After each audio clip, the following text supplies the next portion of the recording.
শীঘ্ৰে ন্যায় লাভ কৰিব অসমৰ ৰজাই। দ্ৰুতগতিত চলিছে ৰজাৰ ন্যায়িক প্ৰক্ৰিয়া। ফাষ্টেগ আদালতত সাক্ষ্য গ্ৰহণ ইজনৰ পাছত সিজনকৈ এজাহাৰকাৰীৰ।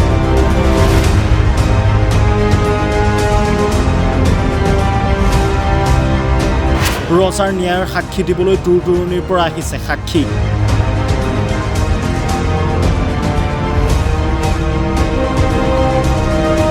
আজি আদালতত সাক্ষ্য প্ৰদান কৰিব 8গৰাকীকৈ লোকে।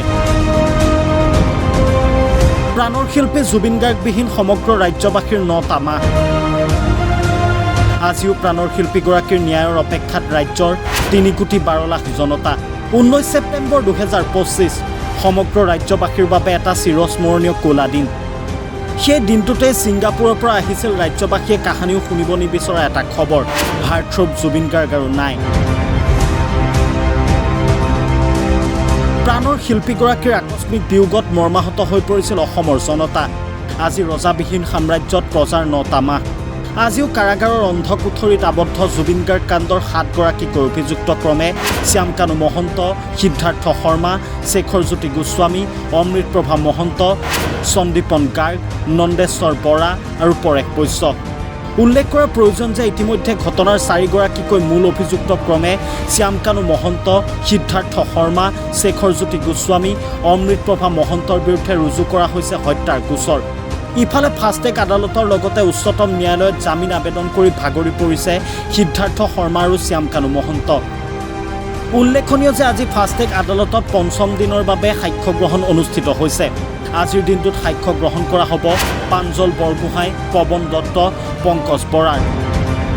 ইতিমধ্যে আদালতত সাক্ষ্য প্ৰদান কৰিবলৈ গহপুৰৰ পৰা উপস্থিত হৈছে সাক্ষী।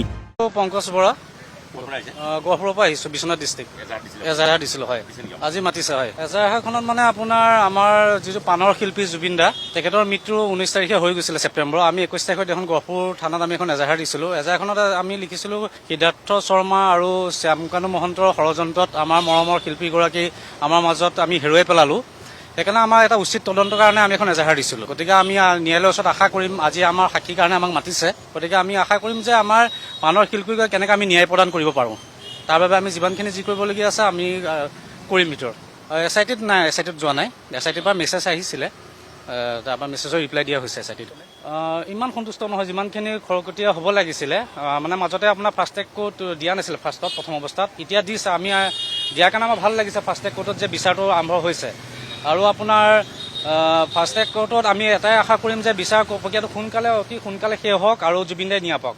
এছাই লিখিছিলোঁ যে আমি আমাৰ প্ৰাণৰ শিল্পী জুবিন দাৰ যি হত্যা হৈ গৈছিল 2025 চনৰ 19 ছেপ্টেম্বৰ দিনা, সেইদিনাখন আমি জুবিন দাৰ লগত ছিংগাপুৰলৈ যোনজন ব্যক্তি গৈছিল, আপোনাৰ শ্যামকানু মহন্ত আৰু সিদ্ধাৰ্থ শৰ্মা, তেখেতলোকৰ অৱহেলাত প্ৰাণৰ শিল্পী যেনেকৈ আপোনাৰ পানীত ডুবি তেনেকৈ হত্যা মানে তেখেত শেষ হৈ গ'ল।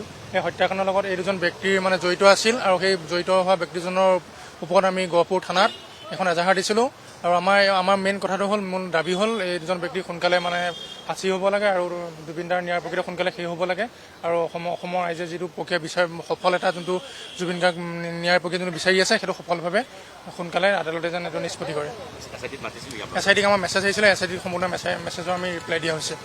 আৰু কেনেকুৱা ধৰণৰ দেখিছে এতিয়ালৈকে যিখিনি দিছোঁ, যিমানখিনি খৰতকীয়াকৈ মানে এই গোচৰ প্ৰক্ৰিয়াটো শেষ হ'ব লাগিছিল সিমান সোনকালে শেষ হোৱা নাই। আমি মহামান্য আদালতক এইটোৱে দাবী জনাইছোঁ যে সোনকালে এইটো বিচাৰ প্ৰক্ৰিয়া শেষ হ'ব লাগে আৰু জুবিন দাই ন্যায় পাব লাগে, প্ৰাণৰ শিল্পীক ন্যায় পাব লাগে। ইয়াৰ লগত যিখন ব্যক্তি জড়িত হৈ আছে, হত্যাৰ লগত জড়িত হৈ আছে, তেখেতলোকক সোনকালে ফাঁচি দিব লাগে। হয় হয়, সেইটো কেতিয়াও হ'ব নোৱাৰে। জুবিন দাৰ চৰিত্ৰৰ কথা অসমৰ ৰাইজে জানে। জুবিন দাৰ এজন প্ৰকৃত সত্যম স্পষ্টবাণী মানে সমাজৰ হৈ তেখেতলোকে কাম কৰি আছে। জুবিন দাৰ চৰিত্ৰত তেখেতলোকে যি আঙুলি আছে, সেইটো আমি কোনোপধ্যে মানি ল'ব নোৱাৰোঁ।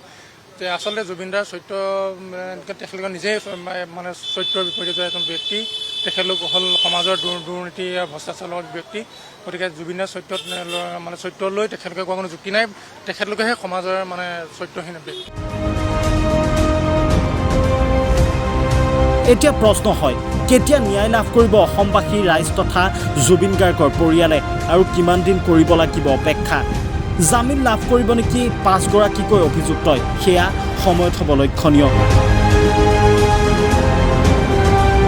News desk, rising north east.